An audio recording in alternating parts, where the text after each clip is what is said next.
Hey everybody, my name is Chad Booksam with Alternative Media Television. The truth about what's happening in the Middle East and the Saudi Arabian purge. Now, first of all, the mainstream media is not reporting this correctly because this is a biblical war that is breaking out in the Middle East. Biblical war between Saudi Arabia, Israel, and Iran. Now, documents and cables have just been exposed that Israel has been supporting Saudi Arabia and coordinating with Saudi Arabia in order to push for a war against Iran. There's these documents and memos that were released by Israel, and it was even reported by an Israeli press organization saying how they sent out a memo to all their ambassadors telling them to support Saudi Arabia's efforts in Yemen against the Houthi rebels that are backed by Iran, telling them to support the purge happening in Saudi Arabia and what's happening in Lebanon. Now, as we reported earlier, the Prime Minister of Lebanon went to Saudi Arabia, and then when he came back, Prime Minister Hariri resigned, and he blamed it on Iranian influence. Now, Israel are doing the biggest military exercises ever seen. The Air Force in Israel are doing the biggest military exercises ever seen by Israel.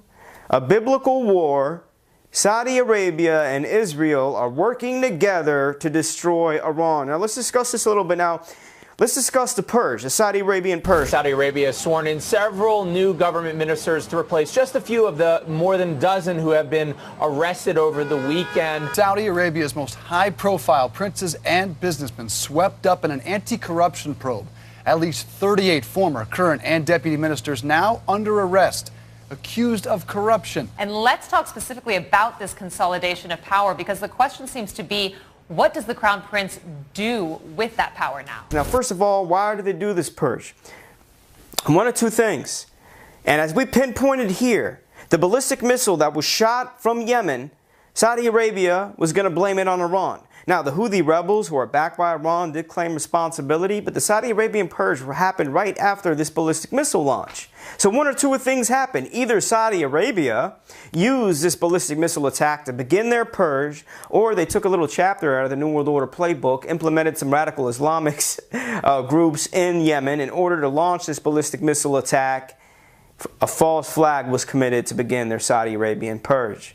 Either way, Saudi Arabia and Israel, part of the New World Order, the U.S. military, has always pinpointed as Iran as one of the final targets in the Middle East, and that's what you see happening. This is a memo that describes how we're going to take out 7 countries in 5 years, starting with Iraq and then Syria, Lebanon, Libya, Somalia, Sudan, and finishing off Iran. Now, why is Saudi Arabia putting all these princes, all these officials and ministers in custody? They're going to squeeze them. They're going to force them to sell their assets and all their equities in order to gain in order to have a financial gain to fund this war, in order for them to westernize their economy, as Christopher Green has reported. Now, Donald Trump, he was there not too long ago in Saudi Arabia. You've seen the king and Donald Trump. They had their hands on the New World Order globe. Beyond that globe, what did they do? The U.S. military had an arms deal with Saudi Arabia. Almost $1 billion arms deal because they're preparing for this moment. That's why Donald Trump is so tight with Saudi Arabia and Israel, because they're going to work together. And Donald Trump already approved of the purge that's happening in Saudi Arabia. They're going to work together to shut down and destroy Iran 100%. 100%. So the Saudi Arabian purge, they're getting rid of any ministers or princes who might have any financial dealings with Iran. They're using this corruption charge in order to squeeze them, force them to sell off their assets to help them fund this war and to westernize the economy. So a big coup has been committed, and any opposition to King Salman or the Crown Prince, okay, is going to get that same kind of treatment. They're going to put in custody, they're going to get arrested, or they might get killed, just like one of those princes who died in a helicopter crash that was supposedly accidental. But we all know the truth. Now, this is one of the biggest deals ever. Look, first of all, why are Israel and Saudi Arabia working together? And where does this begin? It is beginning in Syria, because at the end of the day, Syria was a big proxy war, we all remember. Russia, Iran backing up the Bashar al-Assad regime, and Hezbollah fighting against the U.S. military and other radical Islamic Sunni groups in Syria being supported and funded by Saudi Arabia as well, and Israel. You had a big proxy war happening in Syria, and that war is dying down. So the fight for influence in the region between the Sunni and the Shia, or between Saudi Arabia and Iran, is at a very high extent right now. Israel wants to destroy Iran. Israel wants to destroy Hezbollah, that's located in Lebanon. They've already fought multiple wars. Israel is working in coordination with Saudi Arabia and the U.S. military to wage war against Iran. This is a biblical war that is going to explode. This biblical war is not being reported correctly. And the fact that Saudi Arabia is already blocking off Qatar, what do they do with Qatar? They say Qatar is supporting Iran. That's why there's a blockade of Qatar by Saudi Arabia. Saudi Arabia has been fighting against Yemen for a long time, for almost a couple years, because of the Iranian-backed Houthi rebels in Yemen. Israel and the U.S. military are supporting Saudi Arabia's efforts. That's why the arms deal has occurred. And again, that's why you saw Donald Trump and the king of Saudi Arabia holding that New World Order globe. You see Benjamin Netanyahu working closely with Saudi Arabia as well. And World War III is going to be fought on multiple fronts.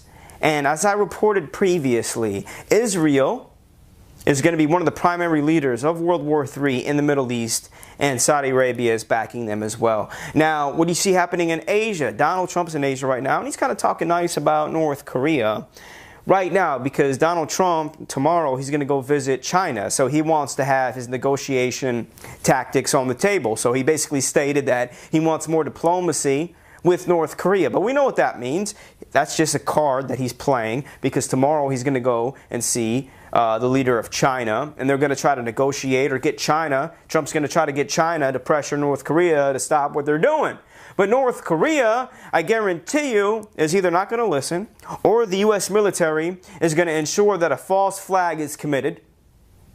Because Donald Trump, now he's talking nice, because if North Korea does something like launch a ballistic missile, test a nuclear weapon, while Donald Trump is talking nice and showing China that he's willing to negotiate, that's either a false flag or a reason for Donald Trump to attack. Donald Trump has been attaching Iran and North Korea together. Donald Trump has stated that Iran is helping fund and helping North Korea with their ballistic missile program. So World War III is being fought on multiple fronts. Saudi Arabia and Israel, they were created around the same time during World War II and after. They are part of the New World Order. Iran has been one of the final targets. We've seen General Wesley Clark, what he stated. Christopher Green has been reporting on this for a long time. We are in the midst of a biblical war. Everything is on the table, and look how fast these chess pieces are moving. And World War III can happen overnight. This isn't fear propaganda. This is facts. The mainstream media will lie to you until Americans are dead. And remember that. Tune in here to AMTV for more updates. Again, my name is Chad. Hard hitting in your face. I'll see you soon. Hey everybody, I'm Christopher Green. You're watching AMTV Alternative Media Television. I just got in this new t-shirt, I Only Kneel for Jesus. Again, a great time to show your support, especially in light of everything that's going on in the world today and people disrespecting our troops, those that fight and die for our very freedom. And I've had a lot of requests to keep this in stock. I've only got about a dozen or so left, and they'll be yanking it from stock. We've already batched 3 orders. I Only Kneel for Jesus, and the AMTV logo on the back. Again, great way to support us. Don't just buy 1, buy 2, give them out to friends and family, and glorify God. Thank you very much. God bless.